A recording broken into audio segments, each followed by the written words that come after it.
사사기 20장 43절에서 48절 말씀 중심에서 징계하시는 하나님이라는 제목으로 함께 말씀을 통해 은혜 나누기를 원합니다. 지난주에는 베냐민 지파 기브아에 대해서 함께 살펴보았죠. 집 나간 자신의 첫 아내를 데리러 이렇게 처가에 찾아갔던 레위인이 오다가 이렇게 여부스 족속이 사는 그곳에 머물지 아니하고 그곳을 지나서 베냐민 지파 동족이 사는 기브아에 가서 이 밤을 유하자라고 왔지만은 동족인 베냐민 지파 사람들은 그 어느 누구도 노인의 일행을 그 레위인의 일행을 정접해 주는 사람이 없었지만은 노수 가려고 했을 때 한 노인이 자기 집으로 들어오게 해서 그 집에 유하게 되었지만은 기브아 그 지역의 불량배들이 나타나 가지고 집에 들어온 사람을 끄집어내라라고 하며 저희들이 관계하겠다라고 하며 그렇게 협박할 때에 레위인의 첩이 밖으로 내보내지게 되고 그 여인이 나가서 밤새도록 어쩌면은 희롱당하고 농락당하다가 어쩌면은 그가 찾아왔다고 하지만 그 대문간에 엎드려 죽어져 있었다라는 사실. 그래서 그 레위인이 분개하여서 그 시체를 나귀에 싣고 집으로 돌아가서 12토막을 내가지고 전국에 배달하여 보냈다라는 것이죠. 그래서 얼마나 이스라엘의 출애굽 이후에 이런 일이 없었다라고 하며 전국이 들고 일어나는 그런 소동이 벌어지게 되는 사실. 그 소동이 이제 이어져 가는 것이 오늘 본문에 이스라엘 총회와 그리고 베냐민 지파와 내전이 벌어지는 동족 상잔의 전쟁이 벌어지는 그런 모습을 본문은 말씀해 주고 있습니다. 그래요, 또 동족 간에 싸우는 일들, 이런 일들. 그래서 한편에서는 이스라엘 총회라고 하면은 베냐민 지파를 빼낸 11지파라고 볼 수가 있죠. 그리고 베냐민 지파 단독 군대. 그래서 이스라엘 총회와 베냐민 지파가 싸움이, 내전이 벌어지는 그런 모습인데, 징계하시는 하나님은 베냐민 지파만 징계하시는 것이 아니라 이스라엘 총회도 하나님은 징계하셨다. 그래서 양쪽 다 하나님 앞에 심판을 당하는 그런 내전으로 보여지고 있습니다. 하나님께서는 베냐민 지파만 잘못한 것이 아니죠. 사실 이스라엘 전체가 다 제 속에 옳은 대로 살아가는 하나님을 진노케 했던 그런 모습이고, 베냐민 지파의 불량배, 기브아 사람들 불량배, 그들만이 아니라 다른 지파도 어쩌면 똑같은 사람들이었다라고 볼 수가 있습니다. 하나님 보시기에. 그래서 이참이 어쩌면은 내전이 벌어지게 하고 동족 상잔의 비극을 통해서 서로가 서로를 죽여버리는 이런 엄청난 일들이 어처구니 없는 그런 일이 일어나게 된 것을 봅니다. 본문으로 돌아와서 징계하시는 하나님이라는 자에 주시는 말씀, 먼저는 하나님은 이스라엘을 심판하시는 내용을 봅니다. 43절에 그들이 베냐민 사람을 에워싸고 기브아 앞 동쪽까지 추격하며 짓밟았다라고 말씀하고 있습니다. 레위인이 시체 토막 배달 사건으로 인하여서 이스라엘 전역에서 들고 일어났습니다. 한편에는 그 레위인이 죽은 자신의 아내 첩 시신을 12토막 내가지고 전국으로 보낸 이유가 뭐겠습니까? 자신의 그 분개함을 온 백성들에게 호소하는 것이죠. 그래서 있을 수 없는 그런 시신 토막 사건, 그래요. 자기가 사람을 죽이지 않았지만 시신이지만은 그것을 토막 내가지고 전국으로 보낸다는 것은 어찌 그런 생각까지 할 수 있었을까라고 볼 수 있는데, 그래서 그것을 받아본 여러 지파의 사람들은 이것이 무엇이냐, 이 일이 어떻게 일어날 수가 있느냐, 출애굽한 이후에 이스라엘 역사에 이런 일을 들어본 적도 없고 이런 일을 본 적도 없다라고 하면서 전국에 있는 사람들이 함께 붕괴하여서 미스바에 모였다, 그렇게 말씀하고 있습니다. 어쩌면은 레위인의 이 한 사람의 시신을 토막내서 보낸 것은 자신의 의도한 대로 전국이 들끓고 일어나는 것 하나의 성공적이었다라고 볼 수가 있습니다. 그래서 40만 명이 미스바의 총회 이스라엘이 모이게 된 것을 봅니다. 그래서 1절에 미스바에 40만 명이 모였다, 그렇게 말씀합니다. 이사야 20장 20절에 보면 이스라엘 모든 지파의 어른들은 하나님 백성의 총회에 섰고 칼을 빼는 보병은 40만 명이었으며 17절에 와서는 그들을 다 전사라 이렇게 말합니다. 충분히 전쟁을 할 수 있는 전사들이 40만 명이 전국에서 미스바로 모이게 되었습니다. 그래서 미스바에 모여가지고 이를 누가 저질렀느냐, 한 레위인이 그랬다라고 했을 것이고, 그 레위인도 아마 미스바에 갔을 겁니다. 자기가 저질러온 일 때문에 사람들이 총회가 모였기 때문에 거기 가가지고 제가 그랬습니다 라고 하며 죽을 죄인같이 나섰지만, 그러나 여차 저차해서 내가 그렇게 했습니다 라고 하며 이스라엘 총회에 그가 자신의 일어난 일들을 보고를 합니다. 레위인이 보고를 하지만은 자기 입장에서 보고합니다. 우리가 그 앞에 내용을 읽지 않았지만 쭉 내용을 보면은 그 기브아 사람들이 막 우리를 죽이려고 하는데 나는 구사일생 살아났지만 내 아내는 그들에게 잡혀가지고 죽임을 당했습니다. 나 억울하게 죽음을 당했습니다 라고 하며 자기도 최선을 다한 것처럼 그렇게 보고를 합니다. 자기 입장에서 보고를 해요. 그래서 40만 명이 안 그래도 막 붕괴스러웠는데 베냐민 지파 기브아 사람들이 그랬냐라고 하며 그 이제 장본인들, 그 일로 인해서 이런 일이 벌어졌다라는 것에 대해서 특히 크게 보면은 베냐민 지파고 작게 보면은 기브아 사람들이다 라고 하는 것. 그래서 전체로 바라볼 때 베냐민으로 보고 있는 겁니다. 그리고 여기에 모인 11개 지파 총회가 베냐민 지파를 그냥 둘 수가 없다라고 하며 전사들이, 칼을 빼는 전사들이 그렇게 모였습니다. 여기서 한편에서는 이스라엘 총회에 뭔가 허점이 발견되는 것이 무엇인가 하면은 오로지 레위인의 한 사람만 소리를 듣고 붕괴하고 베냐민을 옹징해야 된다, 이렇게 결정을 내렸다라는 겁니다. 칼을 빼기 전에 베냐민 지파의 대표자를 모으든지 기브아 사람 당사자들을 오게 하든지 해가지고 그 사실을 조사할 필요가 있지 않았나라고 볼 수가 있는데, 막 붕괴하고 감정이 북받치는 그것 때문에 일단은 레위인의 이 사람의 보고만 가지고 베냐민 지파를 아무튼 응징해야 된다, 있을 수 없는 일들을 벌였다라고 하며 아무튼 그게 완전히 매몰돼 가지고 레위인의 한 사람의 의견만을 가지고 그들은 칼을 빼는 일들을 저질러 가고 있다라는 것이 한편에서는 이스라엘 총회의 허점이 거기에 드러나고 있다라는 겁니다. 그래서 좀 더 깊이 있게 상대방의 입장 그리고 양편의 의견을 다 들어보고, 그래서 거기에 대해서 해결해가고 칼을 빼기 전에 어쩌면은 뭔가 서로가 잘못한 것을 인정하게 하고 회개할 기회도 주고 사과할 기회도 주고 그에 대해 보상해 줄 만한 그런 절차들이 필요하게 됐는데, 어쩌면 이스라엘 총회 결정은 어쩌면은 레위인의 한 사람의 보고만 듣고 칼을 빼는 전사 40만 명을 전장으로 보내는 이런 일들이 벌어지게 된 것을 볼 수가 있습니다.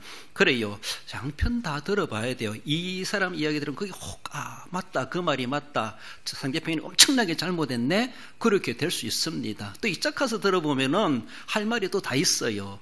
그러니까 양쪽 소리를 다 들어봐야 되죠. 양쪽 소리를. 그래요, 노예나 시찰에도 이런 일들이 지금 벌어지고 있기도 하고, 그래서 일단 양쪽에 다 들어봐야 되지 않느냐. 중간에 있는 사람들은 거기에 대해서 해결하기 위해서 한쪽 소리만 너무 거기에 붕괴하여 듣다가는 그게 감정적이고 그게 편들어지다가는 뭔가 하나님의 공의를 훼손하는 일들이 될 수 있고 진짜 진리를 제대로 가려내지 못하는 그런 우둔함이 나타날 수가 있다라는 것이죠. 그러니까 어느 누구도 억울함이 있도록 억울함이 없도록 해야 될 것이고, 그래 뭔가 잘못을 인정하게 하고 그것을 서로가 수습하는 그런 과정이 돼야 되는데, 수습보다는 어쩌면 오늘 본문에 나타나는 것들은 서로가 이제는 칼로 응징하는, 무력을 앞세워 가지고 해결하려고 하는, 더 이상 용서할 길이 없다, 더 이상 타협할 일이 없다, 이렇게 보면서 일단 극단적인 행동을 단행해 가는 그런 모습이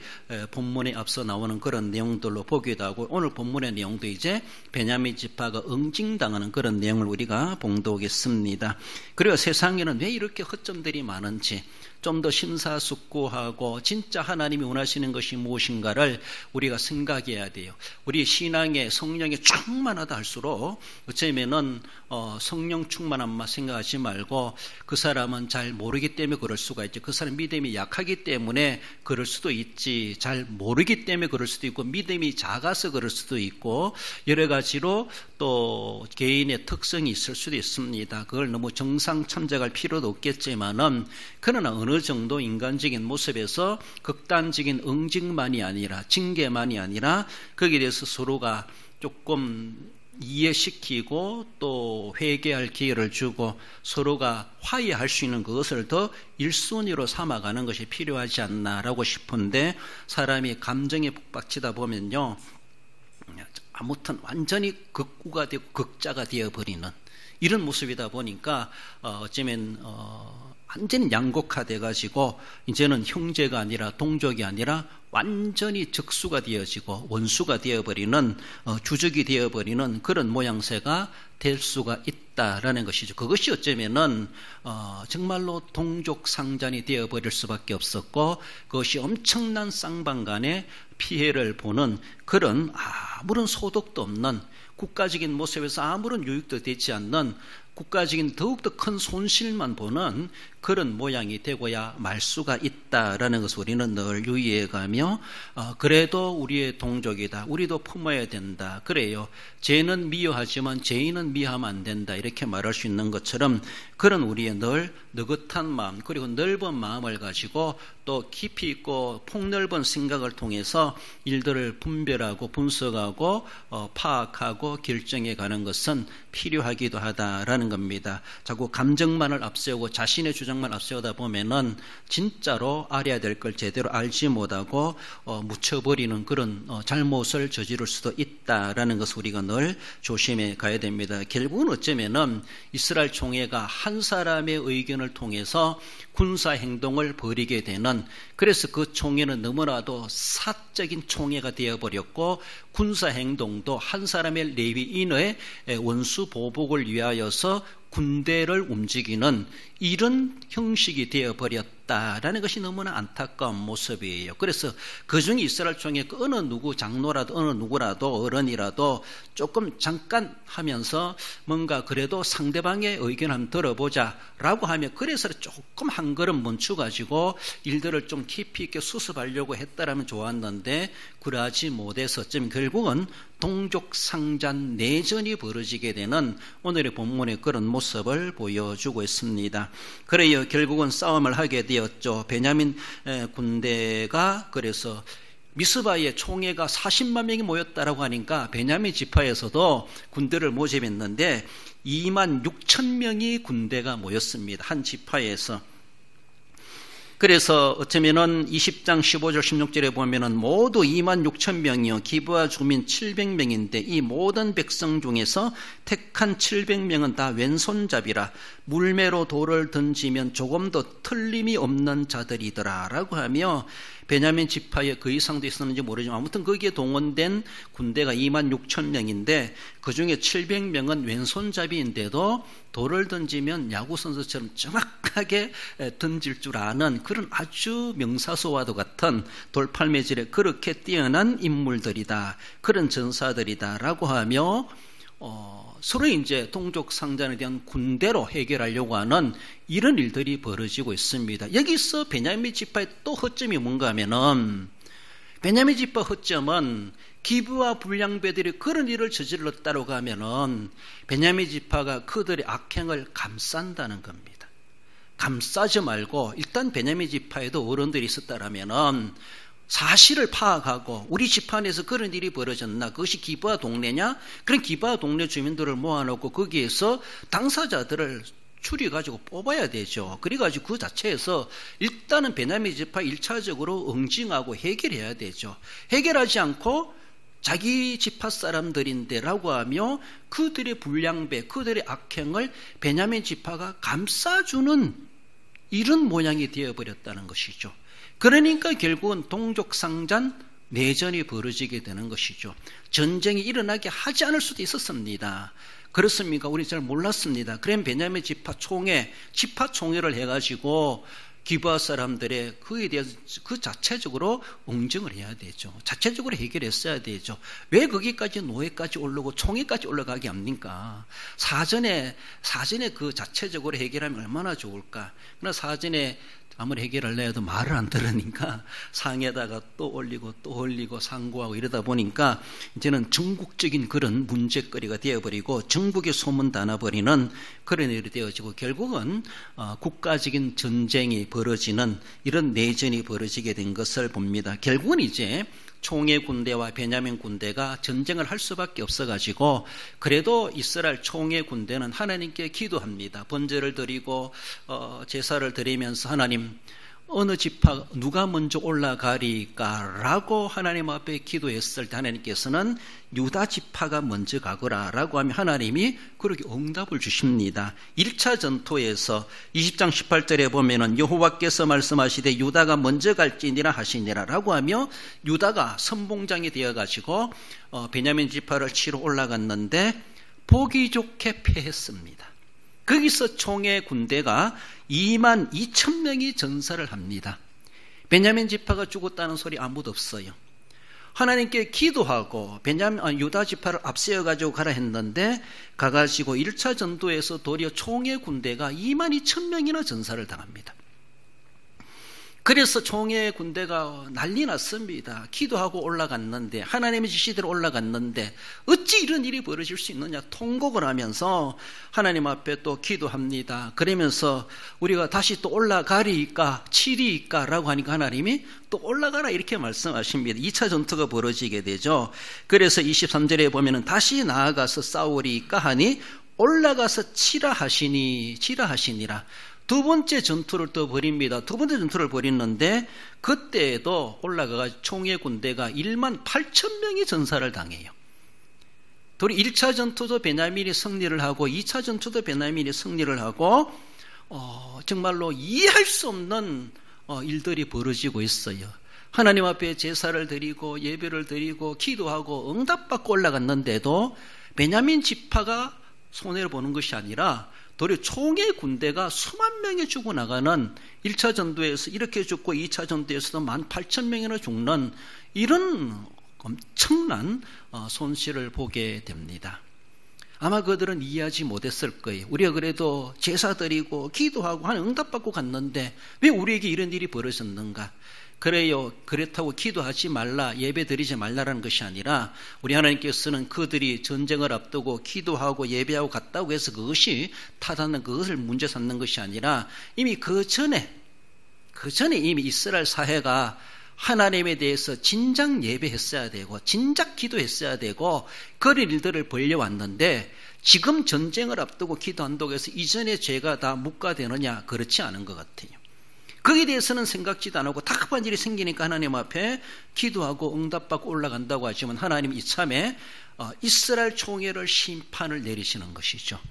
그래서 40만 명 중에서 이렇게 수만 명이 전체로 보면은 4만 명 정도가 돼요. 4만 명이 전사를 당하는 하나님 이스라엘 총회를 향하여 하나님은 응징하시는 하나님 나름대로 심판을 시행하셨다라는 겁니다. 그래서 징계하시는 하나님은 베냐민 지파만을 징계하시는 것이 아니라 이스라엘 향하신 하나님의 심판이 그렇게 시행되었고 그래서라도 지금 숫자로적으로 바라볼 때 약 4만 명이 이렇게 전사를 당하는 정말로 너무나도 괴로운 너무나도 비극적인 일들이 벌어지게 된 것을 봅니다. 그래서 이스라엘을 향한 하나님의 심판이 시행되었다라는 겁니다.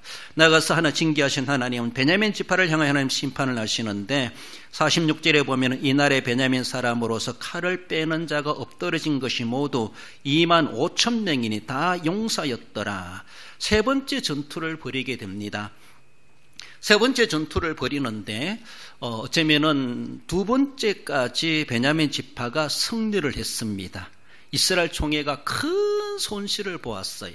그래서 세 번째 전투를 벌려가면서 어떤 작전을 펼쳤는가 하면은 여러분들 아이성 전투 전투의 그 아이성을 무찌를 때 여호수아가 어떤 작전을 펼쳤는지 알아요? 처음에 아간 때문에 실패했지만은 매복에 뒀다가 먼저 쫓기는 채 하다가 아이성 사람들이 다 나왔을 때 여호수아의 군대가 아이성에 들어가가지고 불 지르고 완전히 초토화시켜버리고, 그래서 밖으로 나왔던 아이성 군대 사람들을 앞뒤로 포위되어 버리는 이런 모습으로 아이성이 무너지는 그런 전략인 것처럼, 이번에 세 번째 전투에서는 이스라엘 총회가 그런 작전을 펼쳤다고 볼 수가 있습니다. 그래서 가가지고 싸우는데 이스라엘 총회 군대 30명이 전사를 당해요. 쫓기면서. 그러니까 이 베냐민 지파 사람들이 완전 지금 승기를 잡았잖아요. 1차 때도 2차 때도 보기 좋게 승리를 했잖아요. 세 번째도 자기들이 승리한 줄 알고 막 30명이 죽어나가니까 확 따라 나왔어요. 따라 나오는 걸 보고 숨어있는 이스라엘 총회 사람들이 기바성에 들어가서 불을 지르고 완전히 초타시켜버리고 자기들이 지금 엄청나게 포위됐다는 것에 대해서 제대로 깨달지를 못하고 결국은 2만 5천 명이 베냐민 지파 군대가 죽임을 당하는 이런 일들이 있어지게 되었다라는 겁니다. 이 베냐민에서 몇 명이 동원됐다 그랬어요? 2만 6천 명이 동원됐는데 2만 5천 명이 전사를 했어요. 다 죽었다고 볼 수가 있죠. 베냐민 지파 군대는 44절에 보면 18,000명, 그리고 5,000명을 이삭 줍듯했다. 그리고 말하고 45절에 또 2,000명을 전사했다. 그래서 다 합해고 보면은 2만 5,000명이 그렇게 죽고, 그리고 600명이 도망갔다, 그렇게 말합니다. 제가 일단 계산적으로 바라볼 때 전체 이 베냐민 군대가 2만 6천 명인데 전사가 2만 5천 명이에요. 그렇죠? 그렇다면 1,000명이 남았다고 하는데 600명은 살아서 바이산으로 도망갔는데, 그럼 400명이 어떻게 되었을까? 400명에 대해서는 성경이 밝혀주고 있지 않는 것 같아요. 그 나중에 이후에 이제 베냐민 지파를 위해서 걱정하는 모습에서는 이 도망간 600명의 남자들을 중심으로 베냐민 복구를 위해서 그렇게 애를 써가는 것을 볼 수가 있는데, 수학적 계산으로 바라볼 때는 2만 6천 명이 동원되어서 2만 5천 명이 죽고, 그럼 1,000명이 남아야 되는데 남은 사람들은 600명이다. 그렇게 성경은 알려주고 있고, 400명에 대해서는 퀘션 마크, 의문입니다. 어떻게 되는지 모르겠어요. 딴 나라로 도망갔는지 아무튼 그게 남아있지 못하고 600명만 바이산에 도망가버려 숨었다, 이렇게 알려지고 있습니다. 그래요, 도망자 600명이 달랑 남자는 600명이 남았다. 베냐민 지파, 그렇게 볼 수가 있습니다.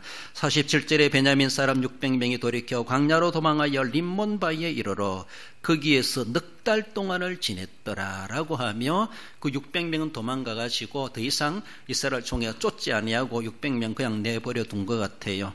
그래요, 전쟁 이후에 베냐민 지파의 잔류 인원을 떠나서 이미 베냐민 지파는 소멸 위기에 놓여져 있습니다. 그래요, 베냐민 지파 모든 남자들이 다 죽임을 당한 거랑 똑같아요. 더 이상 생육하고 번성할 만한 그만한 여력이 없는, 그나 다를 바가 없는 이스라엘 총회 12지파 중에 한 지파가 소멸의 위기에 놓이는 이런 내전이 벌어지고, 그러게 될 거라고 생각도 못했는지 예상도 못했는지 전쟁 결과적인 모습에서는 베냐민 지파가 이제는 사라지는 것은 시간 문제예요. 여자들만 살아남고 남자들이 다 죽었다고 볼 수가 있어요. 600명이라고 그들이 집으로 돌아올 수 있겠습니까?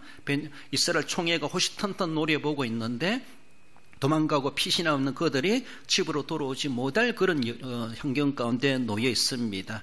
정상적인 가정생활이 이루어지지 못하고 베냐민 지파의 남자들이 쉽게 말한다면은 베냐민 지파의 씨가 말려지는 이런 현상들이 이제 벌어지게 되는 것이 이후에 이제 또 나타나는 그런 이스라엘 총회의 근심거리가 이어지게 되는 것을 볼 수가 있습니다. 그래요, 이스라엘 총회는 4만 명의 전사를 당했고 베냐민 지파 군대는 2만 5천 명의 전사를 당했습니다. 2만 5천 명은 2만 6천 명 중에 이제 2만 5천 명이 죽었기 때문에 이스라엘 베냐민 지파는 이제는 끝났다, 이렇게 위기의식을 겪을 수밖에 없는 그런 가운데 놓여 있습니다. 48절에 보면 보면은 이스라엘 사람이 베냐민 자손에게 돌아와서 온 성읍과 가축과 만나는 자를 다 칼날로 치고 닥치는 성읍을 모두 다 불살랐더라. 여기에 짐승까지도 그랬다면은 거기에 남녀노소를 막론하고 무작위로 칼부림을 하지 않았겠는가. 그리고 불질러가고 완전히 잿더미가 되어버리는 그런 베냐민 지파 기브아를 중심으로 베냐민 지파 지역이 그렇게 전후의 그 모습이 얼마나 참담하겠는가. 그렇게 우리가 생각해 볼 수가 있습니다. 어느 편도 승리가 없었고 양쪽 다 패배자다. 이렇게 판가름 내릴 수밖에 없는 그런 모습입니다. 그래요. 하나님께서는 선민이랄지라도 잘못을 저지르면은 하나님은 징계하기를 마다하지 않습니다. 형벌을 내리시는 우리 하나님이십니다. 하나님은 공의로우신 하나님이십니다. 죄를 그저 묻어두고 넘어가실 하나님이 결코 아니시라는 것이죠. 물론 자신의 죄를 인정하고 회개하면 인내하신 구세주께서 우리를 영접해 주시고 용서해 주시기도 하십니다. 그래요. 회개하려고 하지 않고 도리어 자신들의 동족의 죄를 감싸고 그걸 정당화시키려고 하는 것. 베냐민 지파 불량배들이 있었고 그렇게 동성연애 어쩌면 서로가 관계 상관 아니라 이런 일들이 벌어지고 있음에도 불구하고 그들의 악행을 감싸려고만 하는 것들. 그리고 레위인이 처벌을 얻어가지고 그런 일을 벌임에 대해서 그 레위인에 대해서 무슨 처벌을 내렸는가? 거기에 대해서는 밝혀지고 있지 않지만은 총회도 마찬가지예요. 총회도 레위인의 그러한 행동들을 그것만 보고 감싸버린 나머지 하나님 그 죄를 다 알고 계시는데 하나님 앞에 저지른 죄인데 거기에 대해서 일단은 회개하고 하나님 앞에 회개하고 거기에 대한 당사자는 응징해야 되죠. 그 어느 정도 죄값을 치르게 해야 되죠. 그렇게 하지 않고 서로가 감싸는, 총회는 총회대로 감싸고 베냐민은 베냐민 지파대로 감싸는 나머지 결국은 하나님 앞에는 감싼다고 될 수가 있는 것이 아니죠. 그러니까 결국은 하나님은 양쪽 다 하나님은 응징하시는, 하나님은 심판하시는 그런 결과가 되어버렸다라는 겁니다. 형제간의 내전에서 진정한 승리자는 하나님이시다. 어떤 이는 그렇게 말합니다. 이 전쟁에서 승리자는 하나님이시다. 그래요. 서로가 뭔가 응징하려 했지만 그러나 이스라엘 총회이든 베냐민 지파이든 양쪽 다 큰 손실을 보게 되었어요. 그런 손실을 안 해도 해결할 수 있는 방법이 있지 않았겠는가라고 하는 것인데 무력을 앞세우다 보니까 어쩌면은 사사시대가 벌써 이런 사정까지 되어버렸다는 것이죠.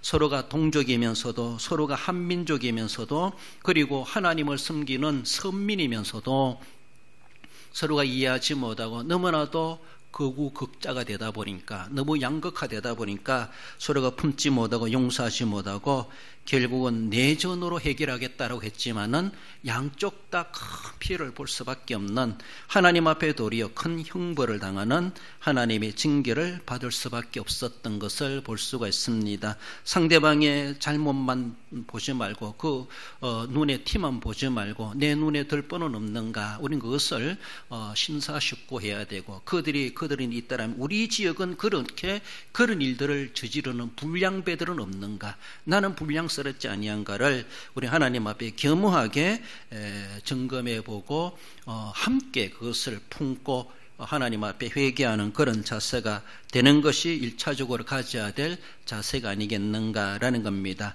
세상이 아무리 세월이 흐르고 세상이 바뀐다 할지라도 하나님의 공의는 변함이 없습니다. 하나님은 말씀대로 그것을 이루어 가신 우리 하나님이시고 결국은 그 선민이랄지라도 죄에 대해서는 하나님은 아주 단호하게 응징하시는 우리 하나님이시다라는 것을 볼 때에 우리를 향하여서도 이 시대를 향하여서도 어느 나라 이 우주상의 모든 사람들을 향하여서도 하나님은 여전히 그 공의로우심은 살아있고 하는 그 공의로우심대로 이루어 가시는 우리 하나님이시다라는 겁니다. 아무리 흉악한 사람이랄지라도 예수님이 십자가 앞에 모든 것을 가지고 나왔을 때 한평 강도가 죽어가면서라도 인정했을 때 인정함을 받은 것처럼 우리 주님은 언제든지 그것을 구속의 은혜를 다 가지고 우리를 기다리고 계시는 우리 하나님이시다라는 겁니다. 세상이 그리고 선민이 아무리 이런 일들을 저지른다 할지라도 하나님의 뜻은 여전히 이루어가고 계시고 하나님이 친히 그것을 이루신다는 것을 늘 기억하시며 하나님의 뜻에 우리를 맞추고 하나님의 계시하신 말씀이 어떻게 적용될 것인가를 우리는 늘 심사숙고하며 거기에 반하는 그런 행동들 우리가 섣불리 하지 않도록 조심해야 될 것을 보여주고 있습니다. 우리 이사야 9장 7절 말씀을 읽어봅시다. 또 다윗의 왕자와 그의 나라에 군림하여 그 나라를 굳게 세우고 지금 이후로 영원히 정의와 공의로 그것을 보존하실 것이라. 만군의 여호와의 열심히 이를 이루시리라. 할렐루야. 아멘. 그렇습니다. 우리 하나님께서 친히 하나님이 계획하신 바를 이루어 가십니다. 선민들이 이렇게 내전이 일어나고 다 큰 피해를 본다 할지라도 하나님 그 선민들을 통해서 이루시고자 하시는 아브라함의 언약, 그것은 분명하게 끝나지 아니하고 다 이루어 가신 우리 하나님이십니다. 세상이 아무리 교회를 핍박하고 믿는 사람들을 억압한다 할지라도 하나님의 구속의 사역은 여전히 진행 중에 있고 예수님의 십자가의 보혈의 능력은 어느 누구라도 구속시키고 하나님의 자녀로 만들어가는 하나님 나라가 확장되어가는 일은 우리 하나님께서 친히 이루어 가신다는 것이죠. 그것을 알고 만군의 여호와의 열심히 이를 이루시리라고 말씀하시는 것들은 하나님이 이루심에 거기에 동참해가는 그런 삶이 되어야 되지, 그 이루심에 대해서 역행하는 자, 거기에 걸림돌이 되는 그런 행동들은 결국은 우리 손해일 수밖에 없다라는 것을 늘 기억하시며 영원히 정의와 공의로 그것을 보존하실 것이라. 만군의 여호와의 열심히 이를 이루시리라. 늘 하나님의 뜻을 우리는 늘 생각하며 분명히 말씀하신 바를 이루어 가신 하나님의 뜻을 따라서 어떤 가운데서도 신실하게 하나님의 뜻을 따라 순종해가는 우리의 삶이 되어야 할 것입니다. 결론적으로도 읽어봅시다. 세월이나 세상이 바뀐다 해도 이스라엘의 망령된 일과 불량배들의 악행을 감싼 베냐민 지파를 징계하심을 알고 불변의 하나님께서 공의와 정의로 이루시는 그의 나라에 참여하기에 합당한 성도가 됩니다. 그렇습니다. 불변하시는 하나님, 세상은 변해도 하나님 변함이 없으시다는 것을 늘 기억하시며 세월이 흐르고 세상이 바뀐다 할지라도 무한 불변하신 하나님의 공의와 정의 이루시는 그 나라에 참여하기 합당한 우리 모든 성도 여러분들 되시기를 주님의 이름으로 축원드립니다.